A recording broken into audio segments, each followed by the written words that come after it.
Ito nga ang nasabi ni LeBron James at Luka Doncic after nga na kanilang pagkatalo kontra sa Orlando Magic mga idol, kung saan marami nga ang mga Lakers fans ang medyo frustrated dahil nga sa ginawa ni Luka Doncic sa huling segundo ng naging laban. Ano-ano nga ba ang kanilang mga sinabi? Tara na't pag-usapan natin yan. Tinalo nga ng Orlando Magic ang Los Angeles Lakers mga idol. At sa naging laban nga, abay ganda pa naman sana ng naging opensa ni LeBron James. Dahil imagine nga mga idol, sa first 6 minutes ng naging laban, abay 10 points nga kagad ang ginawa ni LBJ na may 4 of 5 from the field. At pati nga sa kanyang depensa ni LeBron ay ramdam nga ng Orlando Magic player. Pero pagdating nga ng fourth quarter, especially sa huling segundo ng naging laban mga idol, kung saan dikit nga lang ang score ng magkabilaang koponan, abay may chance pa naman sana na maipanalo nga ng purple and gold ang laban dahil dito nga sa fourth quarter, under 6 seconds sa last ball possession ng purple and gold at lamang lang ng isang puntos ang Orlando Magic sa score na 110-109.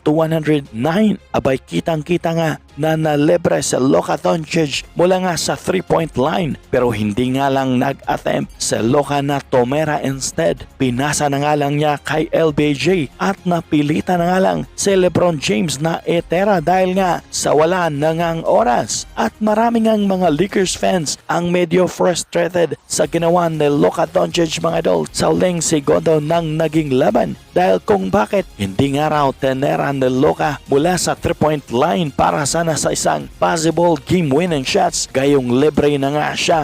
At sa kanyang post-game interview ni LeBron James mga idol, abay sinabi niya ngang we executed nga raw. Nagawa naman daw nila ang dapat gawin at alam naman daw niya na para nga raw kay Luka Doncic ang gagawin nilang play para nga sana sa isang possible game-winning shots. At nakikita naman daw ni LeBron James na nagkaroon nga ng open o libre nga sa Luka Doncic, pero hindi nga lang daw tumera dahil nga raw sa tingin ni LBJ mga idol ay na out of balance sa Luka, kung kaya't nag-hesitate nga raw itong tumera at nagsettle na nga lang na ipasa nga sa kanya ang bola. At sad to say nga rin daw mga idol ay hindi nga rin daw niya na ipasok ang kaniyang tera dahil na out of balance nga rin daw siya o si LeBron James.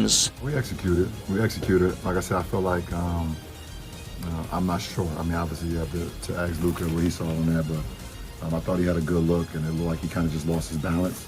You know, I was kind of off balance when he gave it to me. I thought he had a great look. But at sa kanyang post-game interview nga rin ng Luka Doncic mga idol, abay sinabi niya nga rin ang dahilan kung bakit hindi niya tenera gayong libre naman na siya. Ayon pa nga sa kanyang mga idol, alam naman daw niyang nagkaroon siya ng libre o open shots, kaya nga lang hindi nga lang daw siya tumera dahil nga sa tansya niyang malayo nga raw siya at gusto nga raw niya sanang atakihin ang painted area, pero sad to say nga raw ay na-realize na nga raw mga idol na papaubos na nga raw ang oras at nabantayan na siya, kung kaya pinasa na nga lang daw niya ang bola kay LeBron James. At yan nga ang nasabi ni LeBron James at Luka Doncic mga idol sa huling segundo ng naging laban nila kontra sa Orlando Magic.